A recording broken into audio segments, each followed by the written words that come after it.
Shut up and sit down.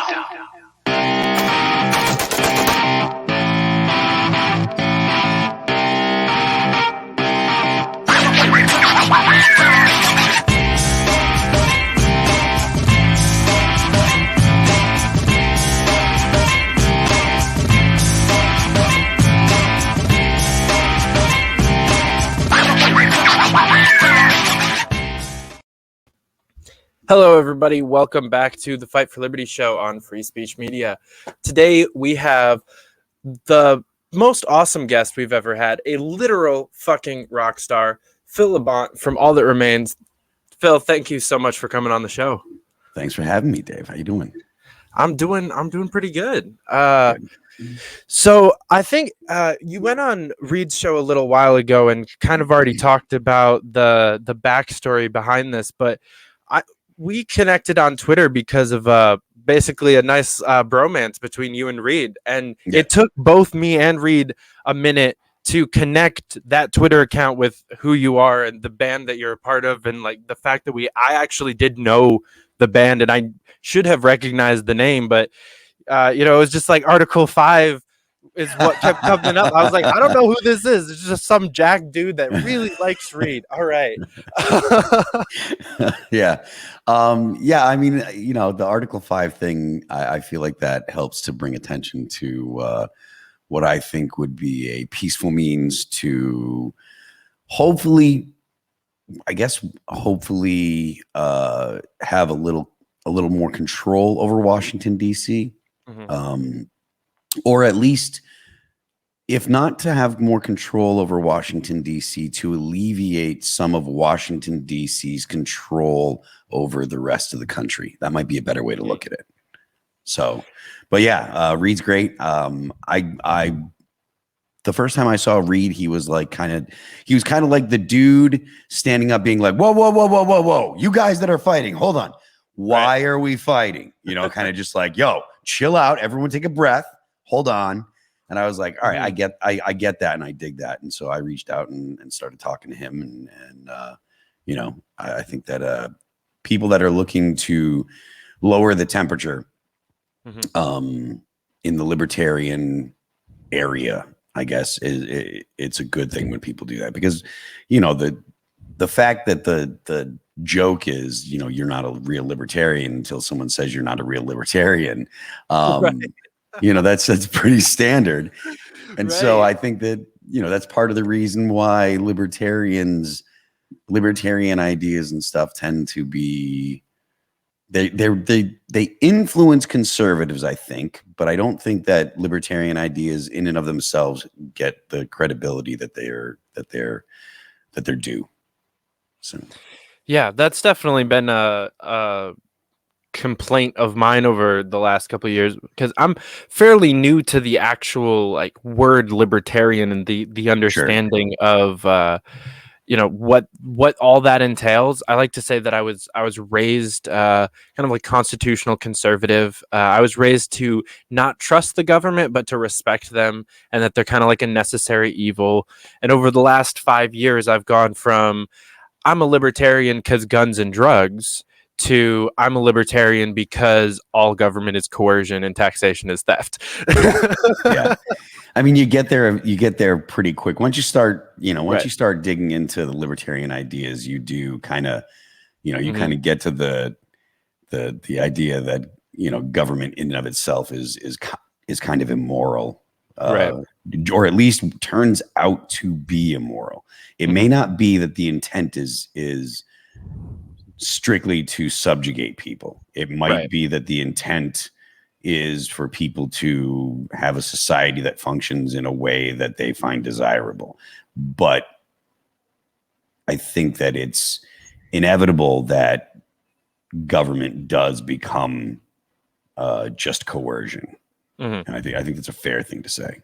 Yeah, and I think as libertarians, and myself included, we tend to forget that we had to go down that path of, where at one point in time, I only was a part of this movement because it was the only party that contained both my stance on guns and drugs. I say that jokingly, but it really was what drew me to Gary Johnson, because neither Trump nor Clinton or Sanders like all agreed with me on just those two key issues. Like those were my two main issues, and no one agreed with me on both of them. And if I can interject just a second, I mean, even with Gary Johnson, when Bill Weld was his running mate, Bill Weld wasn't good on guns either.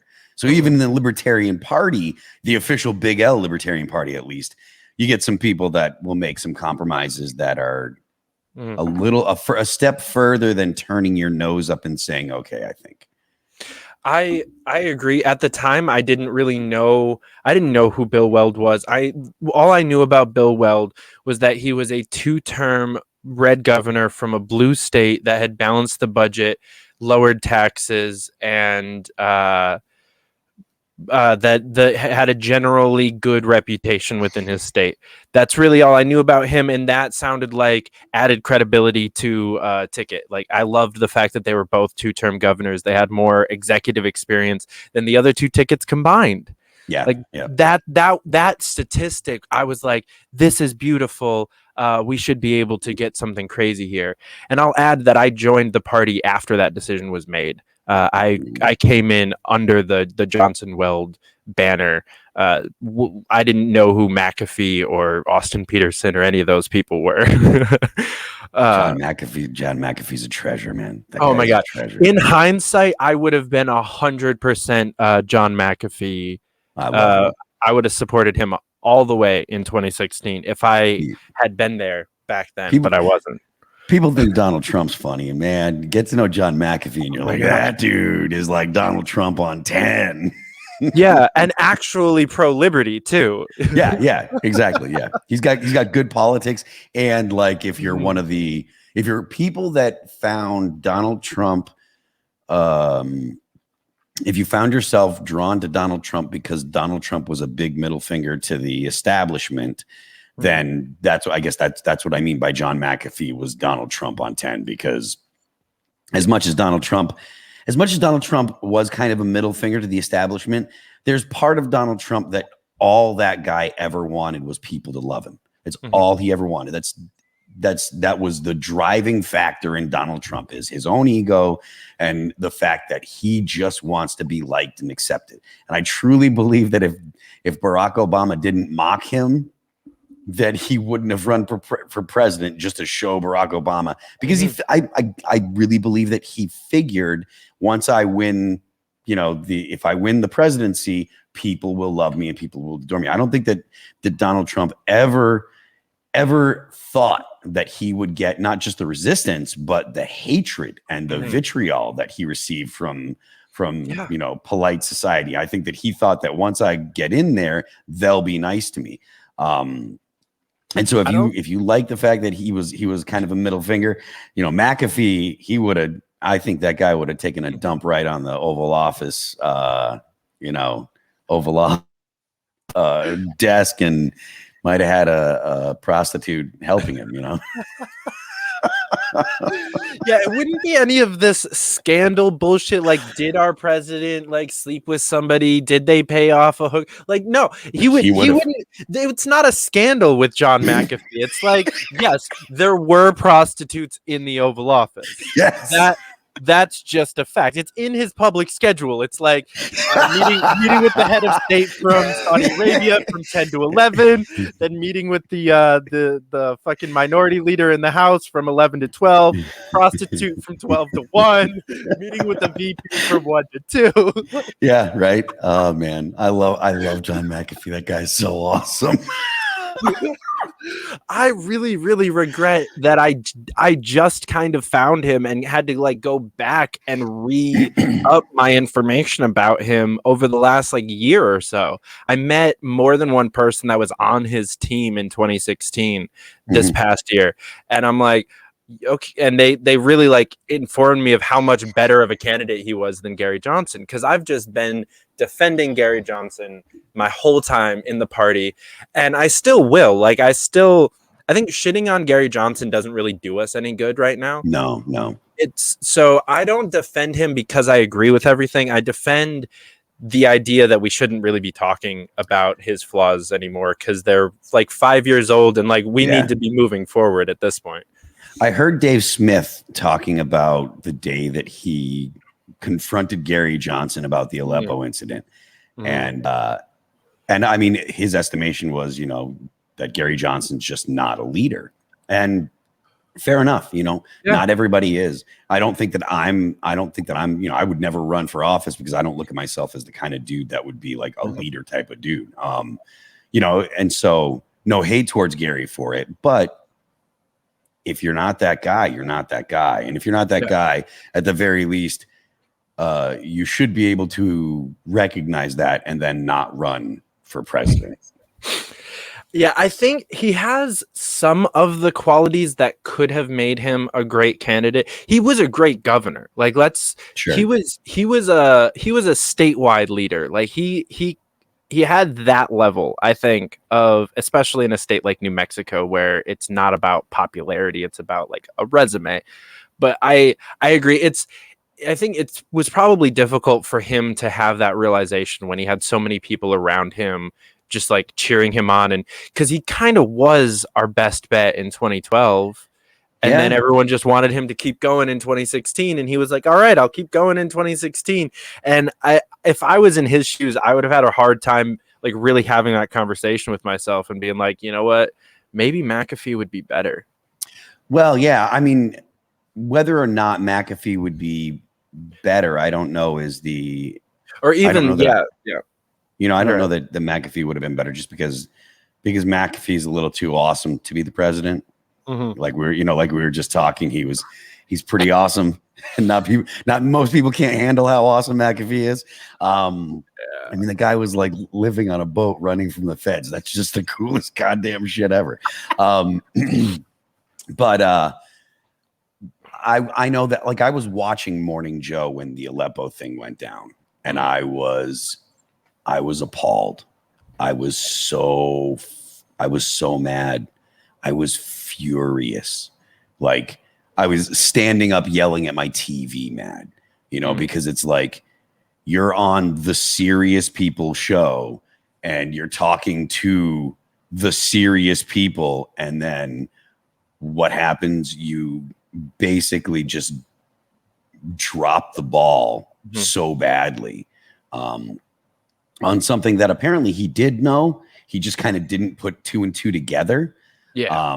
But at the time, that was the most discussed foreign policy topic out there going. It was if it wasn't the most, it was one of the most. And so for him to just drop it, I understand why. Again, going back to Dave's story when he confronted Johnson about it, I understand why Dave was standing up yelling at him, because I was yelling at my TV. What are you doing? What do you mean? Like, just all. And again, it was, I totally understand where you're coming from with Bill Weld being like, yo, he was a two-time governor of Massachusetts and Johnson was a governor. And it's like, look, this is the chance to get libertarians in there. It's like they're running against, Darth Vader, Hillary Clinton, and Bozo the Clown, Donald Trump. Like, we got this. We're gonna get 10%, maybe 15. We're gonna see libertarians on the national stage and blah blah blah. And then that happened, and I watched all of my hopes for the Libertarian Party just get smashed. Yeah. And so it was frustrating. It was really, really, really frustrating. And it definitely set the Libertarian Party back at a time when the Libertarian Party did not need to be set back. And there was not, in my as much as I'm a Ron Paul guy, so I came to Liberty because of Ron Paul. Right. He's the guy that was like, hey, look at what George Bush did with the Iraq War and et cetera, et cetera. And I totally bought on to everything that Ron Paul was saying. And even with, someone that had been in Congress for so long and stuff, Ron Paul still didn't have a serious chance to be a Republican candidate, so considering that, it was the best chance I thought the libertarian ideas had for getting out of just libertarian think tanks that could, pass notes under the door to Republicans. Is essentially that's kind of what the libertarians have been. They're like, they're the guys that, like, remind Republicans what their talking points are supposed to be, so that way the Republicans can go and just, you know, say the right things and then go and do bullshit when they actually get into office. Right. So I get it. I understand why people were so frustrated because I was right there with them. I was furious, you know. Yeah, I definitely in that moment I was sitting there like, I don't know what the fuck Aleppo is either. I had never heard that name. I had never heard that word until that day either. And I feel like my biggest issue was a lot of my friends and like people that I saw talking about it, I know for a fact also didn't know what the fuck Aleppo was until that day. It was so I saw it as a bunch of people criticizing him for like a random kind of stoner moment that no, that no that one was not it. Like I get now, like looking back, that there was a lot more going into it, but at the time I was like, you get so many heads getting chopped off in the Middle East and ISIS and blah blah blah, and it's like, what's Aleppo? It's like, what, you know? So because that draws directly to, or a line can be drawn directly to the rise of, you know, ISIS and stuff like that, to George Bush's war. So it was like it was the libertarian cause, anti-war.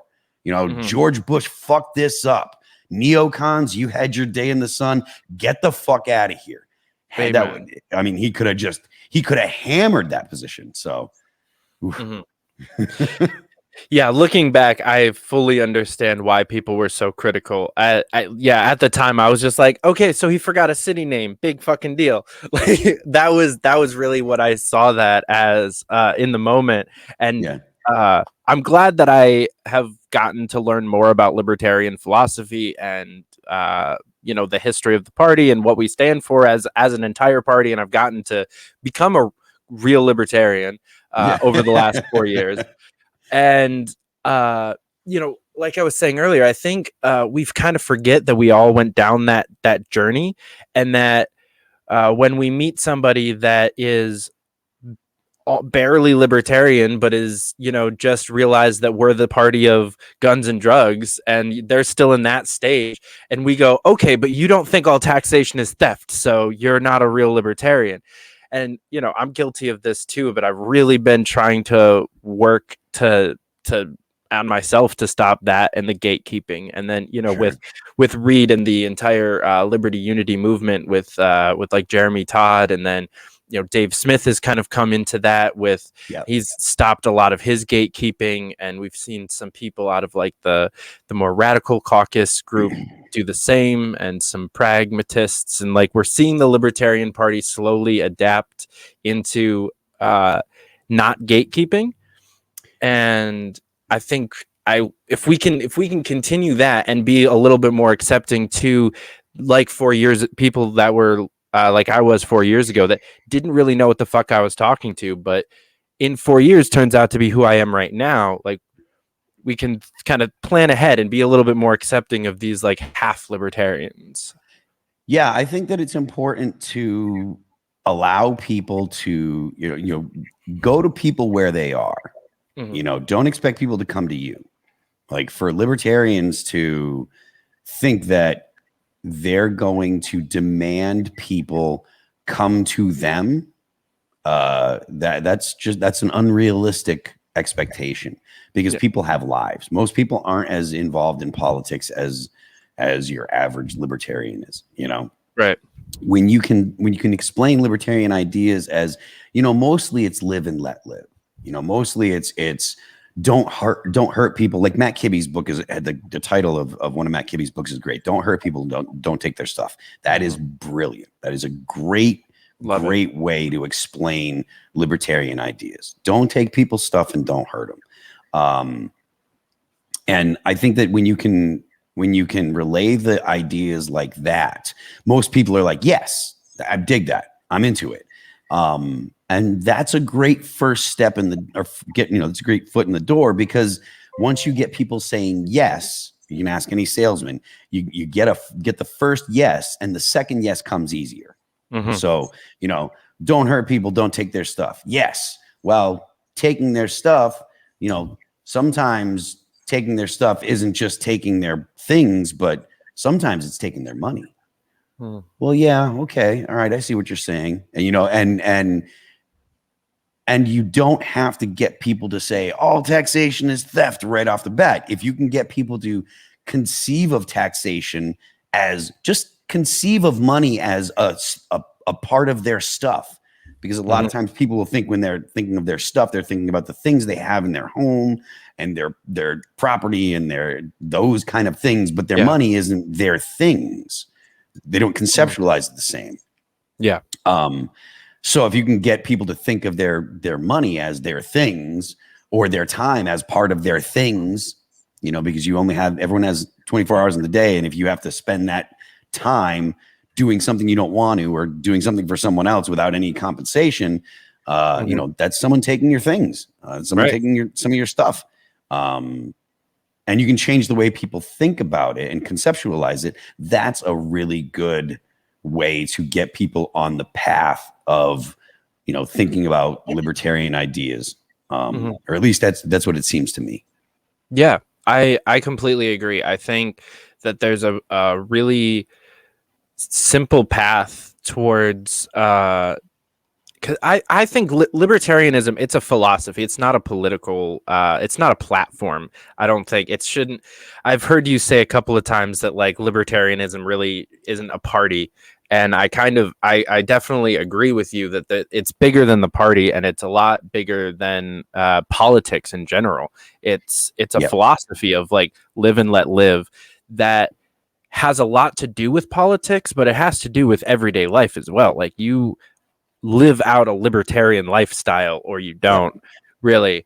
And one of the things that I've really kind of been blown away by over the last couple of years since I've gotten more into libertarianism, and then you know, even having you follow like Reed and myself and like come on and be talking about this kind of stuff really woke me up to it, was how many people are libertarians, and how many even like famous people who I know and love and agree with when they talk are libertarians. And I was having a conversation last night with a good friend of mine about specifically Vince Vaughn and Rob Schneider, and we were just discussing the idea that comedy has been pushing the limits of free speech like for decades. Like that's what they do as an industry, and a lot of them are fucking libertarians. You know, George Carlin is a great example. Joe Rogan. Now we've got like Dave Smith as an actual big L libertarian.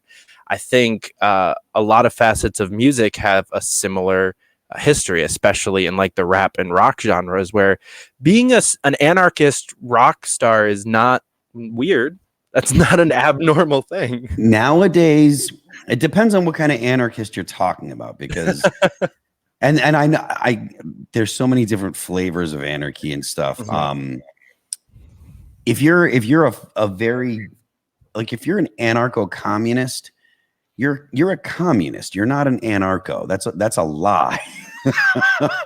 I know that that there are some left libertarians that would take issue with that, but if your libertarianism requires collective action, that to me isn't liberty, because liberty's individual liberty, as far as I understand it. Because as soon as you say, well, I disagree, I don't want to do what the collective wants, then you're an outcast of the anarcho-communists, and that means that they you know they don't love you no more.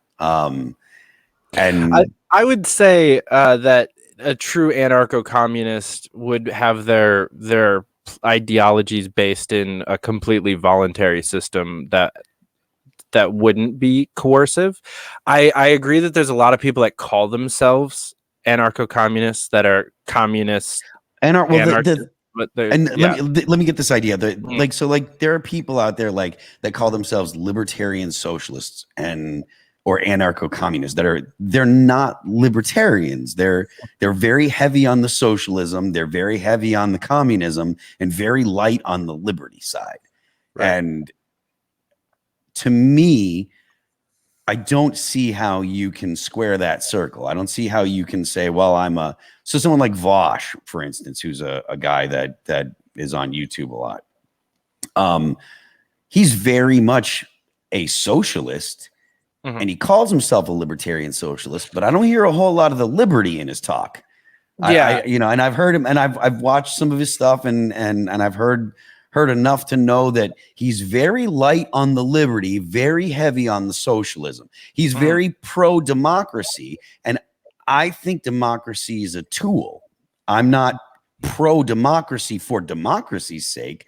I'm pro-democracy if it produces a good result. But if it doesn't produce a good result, it's just 51% telling 49% how they have to live. So, Right. and one of the things that you hear a lot when it comes to socialists, libertarian socialists, members, and stuff is they talk about, they hold up democracy as this super important thing. And to me, democracy isn't worth a shit if it tramples on individual rights. Agreed. I'm not a fan of democracy. I will go on record pretty much and be like, we don't live in a democracy. I'm not a fan of democracy. I think that the system that we have, which is a representative republic, is also super flawed and shitty in a lot of ways, and we could do better, especially with the technology and social advancement that we've had over the last 300 years. I will say about Vosh, I haven't watched very much of his stuff because I think he's a fucking moron. I put him in a similar camp to like Austin Peterson, of just like a complete bastardization of what they claim to stand for, and like pure authoritarian BS and claiming to be libertarian. I mean, like, for example, Austin Peterson was arguing about like the atomic bomb drop being completely justified and we should do it again. And I'm like, I don't know. I don't think that Austin was when I don't think that he actually means we should just go bomb Japan cuz. Oh, no, like, no, do it again. Right, I don't think it meant was, like just send another one over there. No, you're right. That came out a little different than how I meant to have said it. Yeah, he was just justifying it. He wasn't actually advocating that we do it again in today's society. But if we were given a similar scenario, we should do the same thing again, which I disagree with, and I think is pretty anti-libertarian. I think Ron Paul would probably disagree with him. I think even Rand Paul would probably disagree with him on that one. And it was actually pretty great, like Unity Day of almost the entire LP just dunking on Austin Peterson. Yeah, it was fun to watch. Yeah, I mean, I don't know what to say about Austin's perspective. I also am not super interested in getting into arguing about like the things that have happened in the past and stuff. About because I mean, what the hell do I know? I'm not a historian. The amount that I know about World War II probably can fill like, like I know wave top stuff, very, very surface knowledge of World War II and stuff. And the arguments of, the US had just spent all this money to make these bombs and stuff, so they wanted to drop them. I totally get that and stuff. So yeah, but I mean, he's funny. Yeah, he is fucking hilarious. I get along with him. I like him. I think he's funny, but again, he's funny. Yeah. I think a lot of people put too much weight into other people's Twitter personalities instead of like what they're actually everybody's an asshole on Twitter. Like, Twitter is made to instigate very toxic conversation. Like, it's almost the goal of Twitter. Well, I just said this yesterday. ContraPoints had said something on Twitter, and I replied, and I was like, she said something about Twitter's like 99% people being mad about being mad or something like that. And I was like, look, Twitter is the comment section for life. Yep. And that's, and everyone always says, you don't read the comments. Like, don't read the comment section. Never read the comment section. It's just full of garbage. And, the only people that comment on things, well, not the only people, but usually people that comment on things are people that are angry about something. That's the thing that will get people to comment, is anger unless, and this is part of the reason why like social media stuff, they're the people that have very successful social media pages, they put up a post, but they constantly ask questions. They say, hey, what do you think? Or blah, blah, blah. What do you think of this? Or there's always a question to get in to drive engagement and stuff. And that helps prevent people just being mad online in your comment section. And that's what Twitter is. Twitter's just people mad online. And, so it's fun and funny, but it definitely, if you're not careful, it brings out the worst in people, or it can bring out the worst in people. I used to drink too much, and I used to get on Twitter drunk and get into it with people, and shit would get wild, man. I did that last week. I was having a very, very bad day. I had just run out of weed, so I was just drinking. And I don't actually drink that much anymore. I smoke almost every day, but I drink like maybe once every other week or so. But I was just like having a bad day, and I was just like, fuck it. And I was probably like 4 or 5 drinks in, and then a couple people started some shit with me on Twitter, and I was like, oh, you picked the wrong day. Yeah. Yeah. I quit drinking like, it was in 2017. So it's been about 4 years now. And, wow. My Twitter account has been significantly less Molotov cocktail-y, I guess, is a good way to describe it. Fewer hand grenades, that kind of stuff. And now I try to, like, because someone doesn't like the band, and they jump on and they say something snarky, and I'm like, I just block it, because I'm going to forget about that person like within 10, 15 minutes, and, so they said their nasty thing, and I said, okay, whatever. And I try not to get dragged into insults and stuff like that. I'm definitely imperfect, but I put the effort in. I really am like, do I really need to, blah, blah, blah.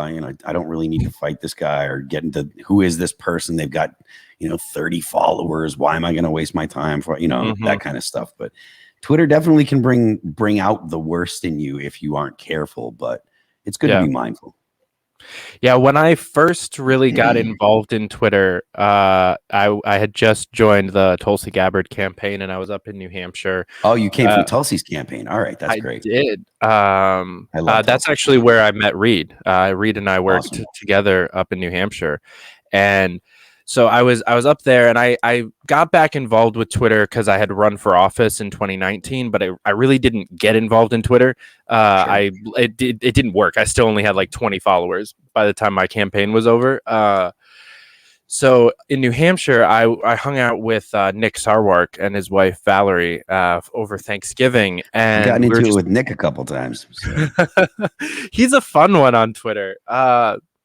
But he told me, I was asking him because I kind of pushed back a little bit in the conversation and like kind of called him out ever so slightly about like, okay, so you're kind of a dick on Twitter. I don't really want to come across like a dick on Twitter. Like, how do I avoid getting put into the position that you've assumed in the party? Because I think part of it is by choice for him, and I think there's a confirmation bias thing going on here too, of like everybody kind of wants him to be that person on Twitter also.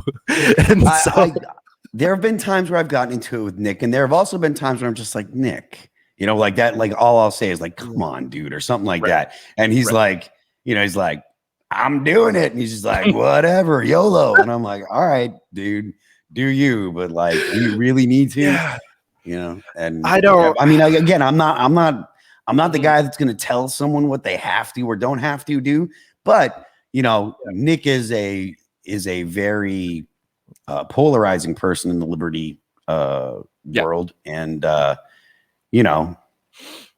do you gotta? Right.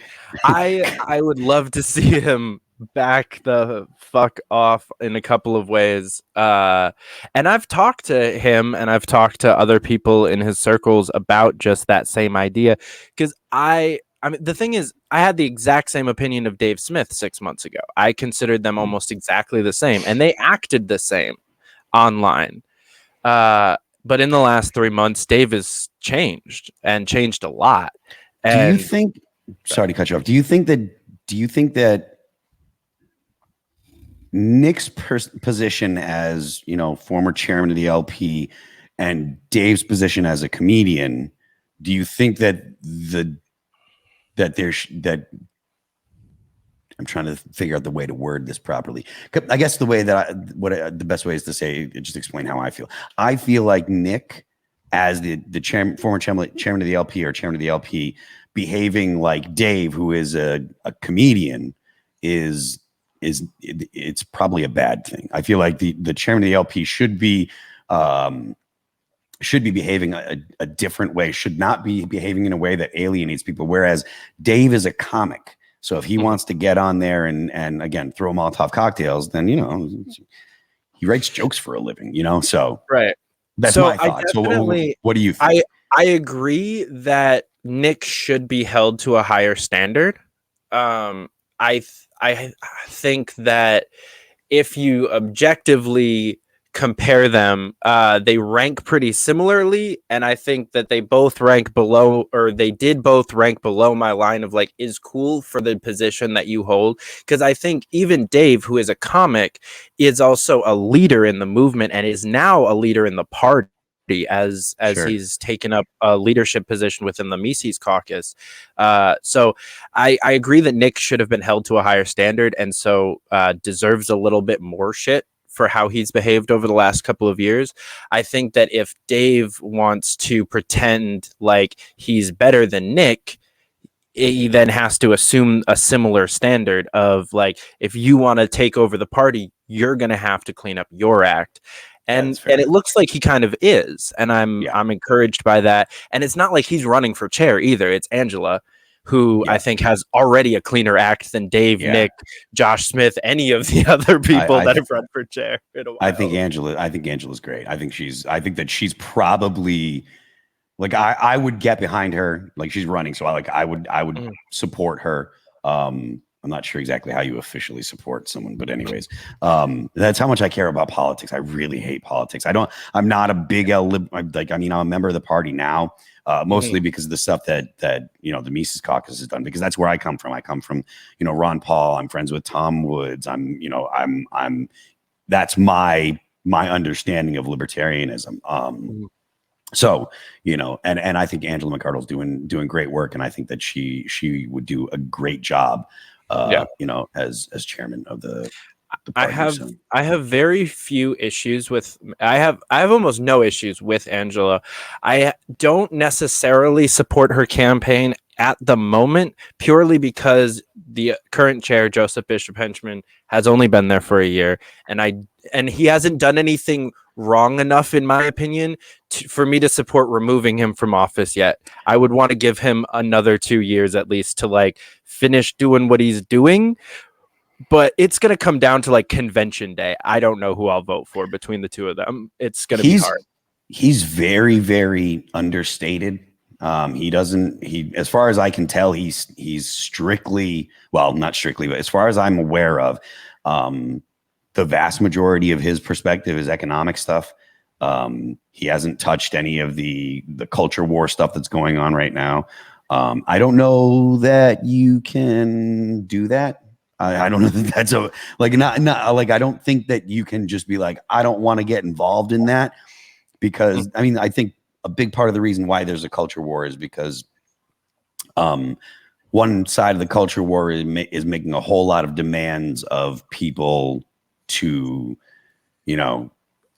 be on their side. You can't just say, well, I want to stay out of this stuff. You can't. You're not allowed to. That option isn't there. And as long as that option isn't there, I think the Libertarian Party has to take the opposing side to the people that are saying you must. It is my basically one and only critique of Joseph is that they didn't talk about the lockdowns. And it's weird. And that's a big deal. It is a big deal. It is a really big deal. And it's weird for me personally, because at the time I didn't see it as a big deal.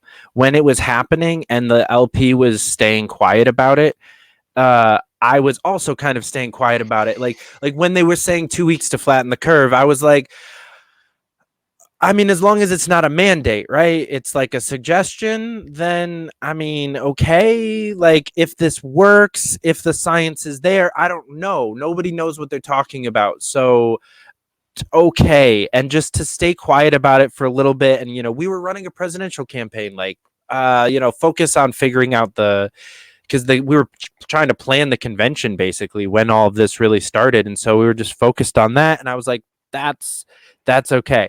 Now, in hindsight, I agree with what the Mises Caucus is saying, that we missed a huge opportunity and probably shot ourselves in the foot in a lot of ways. But at the time, I didn't see it like that either. So I understand their position, I guess, a little bit better than some of my friends, because I was also mistaken. Yeah, I mean, I think it was fairly unprecedented. I mean, there's never been a time, never been a time in any of our lifetimes where it was like, hey, you should stay home for the next blah, blah, blah. And considering the fact that, at least in New Hampshire, where I was I only moved to Texas beginning of February. So I lived in New Hampshire for a decade before that. And I still got my house up there. So I technically still live in New Hampshire. I just have an apartment in Texas that I've been staying in. Nice. But yeah, I like New Hampshire a lot. So it's a good state. They need to legalize weed, and then they would be the best state, but they haven't. They need to outlaw snow. Wouldn't that be nice? Wouldn't that sounds be like nice? some Democrat shit. If they could outlaw winter, I would still be there right now. But anyways, and I didn't have a problem with it because the feds didn't start saying, hey. But even when they, the feds didn't say, oh, we're going to do this. But as soon as they, they were like, or anytime people were talking about mandatory lockdowns, I'm like, look, you can't lock down. I'm like, I'm pro mask. Like, if you want to wear a mask, wear a mask. Cool. I'll wear my mask because I know that people are freaked out and it's not a big deal to me. Right. Like I was like that from day one. I was like, no big deal. In fact, I bought a mask in January of last year because I watched Styx Hexenhammer, his Styx Hexenhammer 666 or whatever. But he was the first guy that was talking about it, and he was talking about it, at the very end of December, beginning of January, and I was like, this might be a thing. So, I see a lot of people in Japan wearing masks when they're sick. Maybe I should get some kind of mask or whatever. And so I had one, delivered to my house before February, and so like I had no problem with the masks and stuff like that. But the entire time I was like, look, don't mandate it. Don't make mandates, because as soon as you make mandates, then you have to involve the cops. Right. And that's what I don't want. I don't want the cops to come because someone's not wearing a mask. Yeah. That's too far for me. If a store says we want masks, cool. I'll wear the mask. Totally. No big deal. Yep. It's totally fine. It's your property. I'll wear the mask. To me, a mask is just like no shirts, no shoes, no service, right? Like if you want to say, put your shoes on to come into our store, totally fine. You want to say, wear a mask, come into our store, totally fine. You want to say, you can't come in here with your nipples out there, mister, then that's totally fine too. Put a shirt on. Yeah. I'm okay with that stuff. Yeah. Don't call the cops, don't have the cops come and beat people up or take people into custody, or threaten people because they're not wearing a mask. And that's invariably, it's going to happen at least some as soon as you add mandates and add in, you have to enforce them. So yeah, I recall you specifically mentioning in your episode with Reed. I just rewatched it last night to try to refresh, to make sure that we didn't talk about too many of the same things. But I remember you brought up the freedom of association, and I think for anybody that doesn't understand how freedom of association actually works in everyday life and is present no matter what the laws say, try to walk into a Boston bar with a Yankees hat on. It's not going to end well, especially during like a day when the when the Right. Sox are playing. Yeah. Oh yeah, walk down Yawkey Way with a a Yankees shirt on. That'll Right. go well for you. I used to walk down Fucking Broadway doing? with a Patriots jersey on days where the Patriots were playing the Jets or the Giants. Like, fuck it. I don't care. I've been a Patriots fan my whole life. You're from New Hampshire? I'm actually from upstate New York. Okay. So where I am, I'm equal distance from the Patriots, Jets, and Bills stadiums, basically. So picked the I right could team, kind of though. pick a team. Yeah, You picked the right one. I picked the right one. Yeah. Honestly, I picked that team at a very young age because they were the blue jerseys, and my favorite color was blue, and that was literally why I started rooting for them. They were the blue team, and they were winning. Perfect. And that was like Perfect. 2000, and then the next year they went on to win the Super Bowl, and I was like, oh, okay, so they're cool. They're really good blue team. All right. I'm significantly older than you, so I remember like the 90s and Bill Parcells and all the losing seasons. In fact, I remember the 1985-86 season when the Patriots got smushed by the Bears in the Super Bowl. So yeah, I'm very thankful that I started watching football pretty soon before we got good. I'm not a bandwagon fan. I didn't become a fan after they got good. I became a fan like a year and a half before they got good. So it was like luck, not bandwagon. I like to make that distinction. The 15 years that I watched football when the Patriots weren't good made the 20 years that I watched football when the Patriots were very good that much sweeter. It was very nice. It was very nice. Right. So how do you feel about going back to Patriots that aren't very good? I would love to see the Patriots find a good quarterback and get a good team together again. But I still watched the Buccaneers play, and I was still rooting for Tom and Gronk. I mean, after 20 years of watching that guy and loving it, watching football a good portion because of him. I can't. There's a lot of people that think that there's a lot of Patriots fans that are angry, and maybe there's some. I have a feeling most Patriots fans are like, man, we still love Tommy. For 20 years, he was the guy, and I can't imagine that there are that many people that are like, I'm mad that Tom left and I hate Tom now. I really don't think that there are very many people like that at all. I think that most people are like, yeah, I wish that he was still on the Patriots, but the fact that he's not, and he still went and won with another team, that solidifies the fact that he's the greatest of all time, and it shuts a whole lot of the haters up, and it proves that, Belichick's a great coach and stuff, but Tommy was the reason. So I have no problem with could you Tommy imagine going back and telling yourself, like, just 2 years ago, just being like, hey, just so you know, in 2021, Tom Brady's going to win the Super Bowl for the Tampa Bay Buccaneers. I'd have been like, man, I don't know what to tell you, dude. I think you're crazy. Like, yeah, who could have seen the Buccaneers winning the Super Bowl in any time recently, and let alone it being with Tom Brady and Rob Gronkowski and Antonio Brown and apparently Tom Brady's the only guy that could see that, and he then made it happen. Yeah. So for this season, I was traveling. I worked in 14 states in 2020. So I was just like all over the place. The COVID rules were suggested. You didn't even notice. It was a good year. So I started off the season in the Bay Area with a bunch of 49ers fans. And, I still there's a warm spot in my heart for Jimmy Garoppolo. So I was like, I can be a 49ers fan for a couple of weeks. And then was just bouncing around. I worked most Sundays, so I was just kind of like barely watching the seasons, and then ended up back home and staying put at the end. And I was like, wait, the Buccaneers are still in the playoffs? And okay, so I'm rooting for the 49ers and the Buccaneers. The Patriots are already out of the running. So it was a weird season, but it was fun because good teams did good things. Like it was fun to watch. Mm-hmm. Yeah, I agree.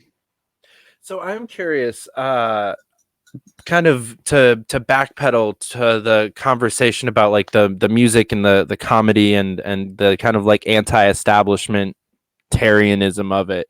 I'm curious, how do you think that the liberty movement could, do something similar to what we've seen out of the progressives over the last like 10 years of merging the art with the politics of like actually messaging to everybody and working together between, because I think you mentioned earlier that like you're not going to run for office because you don't see yourself as a leader, and I feel like that dichotomy is not like we need people like you if we're going to do anything. We need people in the arts not running for office. I'm not saying you should I'm not saying to run for office. I'm saying we need people in the arts. We need people like yourself and George Carlin and other people making music, doing stand-up, doing things and messaging to people that don't give a fuck about politics right now and teaching them about liberty. And then we have to figure out a way to transfer that into votes. And the Democrats have done that for the last couple of years. And I'm curious if you have any ideas of how the libertarian movement could do that. I'm not all that optimistic. Fair. So, I think that, it depends on what what you consider optimistic or what you're going for. Like someone like Michael Malice. Michael is writing a book called The White Pill, and his estimation is, look at how badly everybody in the establishment is being treated now, and there's never been a time where people in the cathedral have been mocked more, and et cetera. And I agree in that perspective. The fact that there are more people than ever disregarding mainstream media and disregarding people in the in government and stuff like that, and just ignoring what they say and taking what they say and would say, well, they're just full of crap anyways. That is a good thing. But that doesn't mean that bad things aren't going to happen before, because Michael seems like 16 hours. Oh, excuse me. That's my Macintosh. I think Michael seems like an accelerationist, and maybe he's not. And maybe it could just be my impression, but he's definitely got views that could be called accelerationism.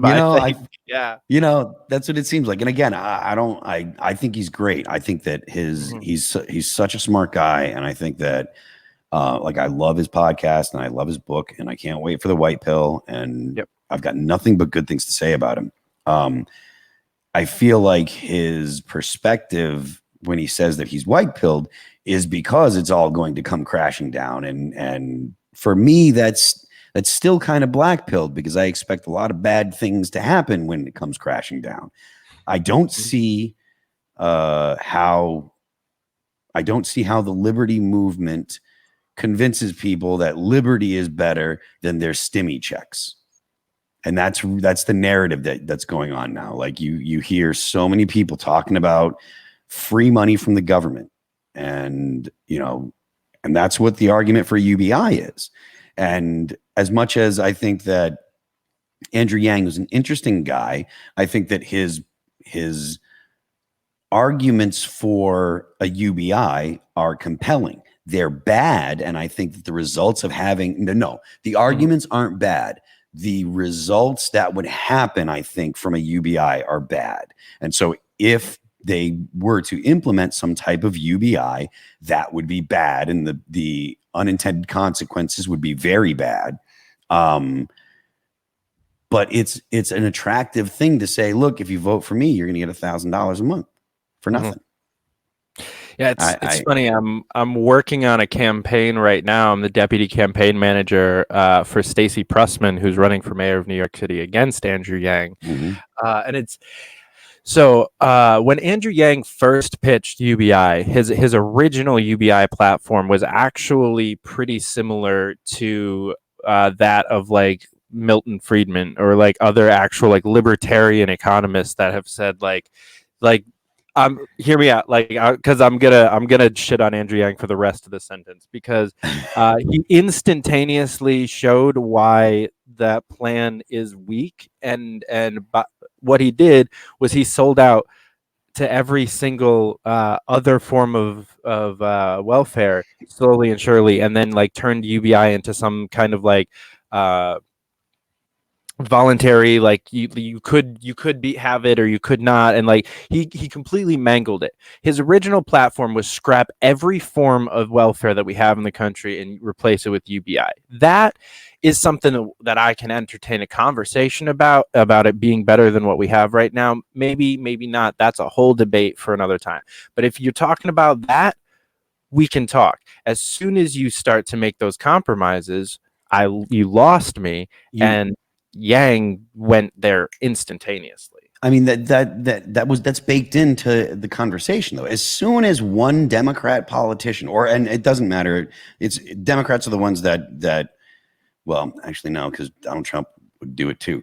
But so as soon as you make an argument for let me purchase your vote, then another person that's running against you is going to say, well, I'll do that plus. Almost guaranteed. And I remember there was someone that was talking about, Andrew Yang's UBI, and they said, oh, someone else, one of the other Democrats was like, oh, we should do this plus. And I mean, that's what's going to happen. It's going to be, you're literally bidding up the cost of a vote.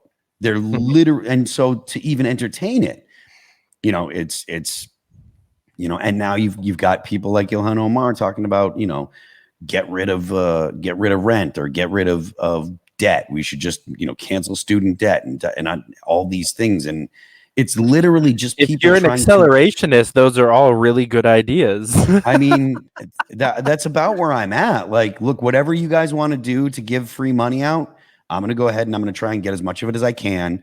And I'm going to buy things that are going to retain their value with it. And, I'm going to buy Bitcoin. I'm going to buy gold. I'm going to buy silver. I'm going to buy guns. I'm going to buy ammo. I'm going to buy the things that will hold their value with the stimulus money. And then, when everything falls apart, I don't know what to tell you, man. But that's really where I'm at. Put a couple $100 of it into GameStop, AMC, and cryptocurrency within like 10 minutes of the fucking check clearing.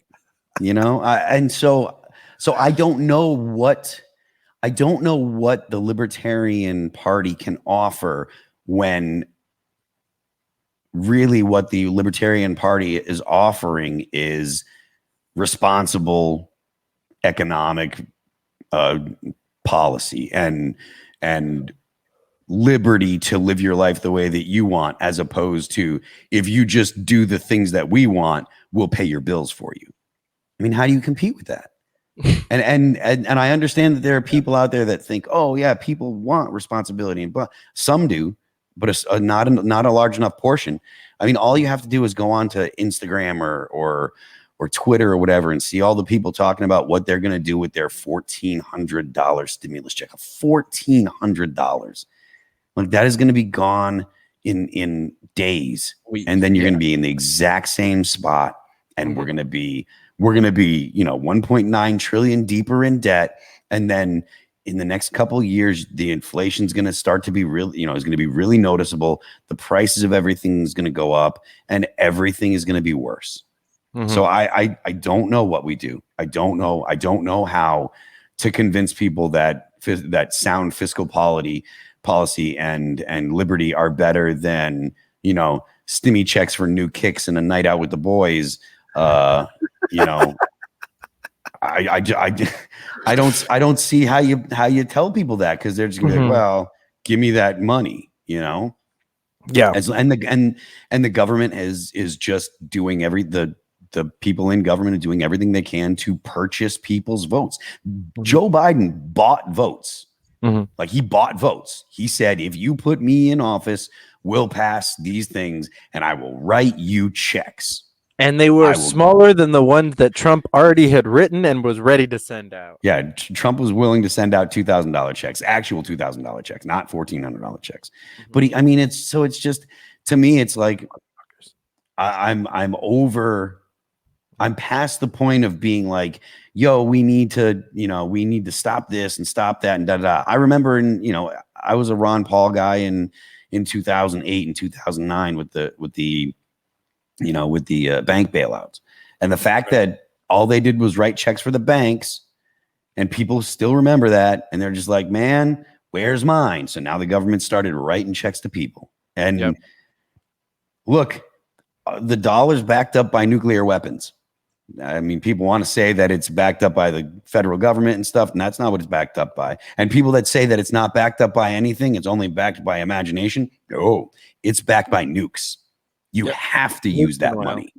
Mm-hmm. It's the oil is only there ostensibly because the nukes are what forces people. The military, it's the military dollar. It's the war dollar. Like that. That was one of the things that got me interested in Ron Paul and stuff is understanding that the entire economic system that we have is backed up by the threat of war and the threat of violence. So I don't know. I'm pretty black-pilled because I don't think that there's any way to convince people.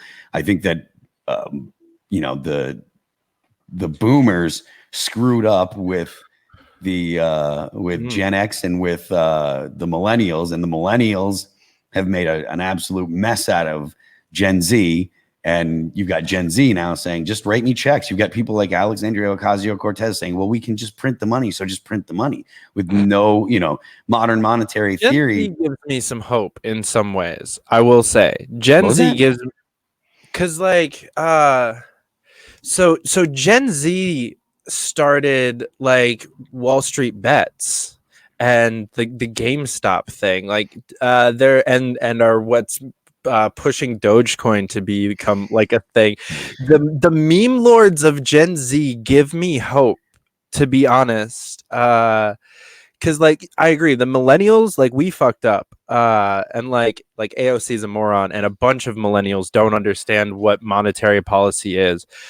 I think somehow, some way, Gen Z is actually utilizing the age of information that we live in a little bit better, I think, than we did. They understand how to use technology to be more informed better than we do. And so therefore there's 18-year-olds out there that could kick my ass left and right in an economics debate, or just because they know their research better, and they've come to the same conclusions that it took me 10 years to come to, of researching and slowly becoming a libertarian, where they're just no, Dogecoin is the way because the Federal Reserve is guaranteed to blow up in the next 3 years based on this, that shows me stats. And I'm like, okay, sure. I mean, I hope you're right.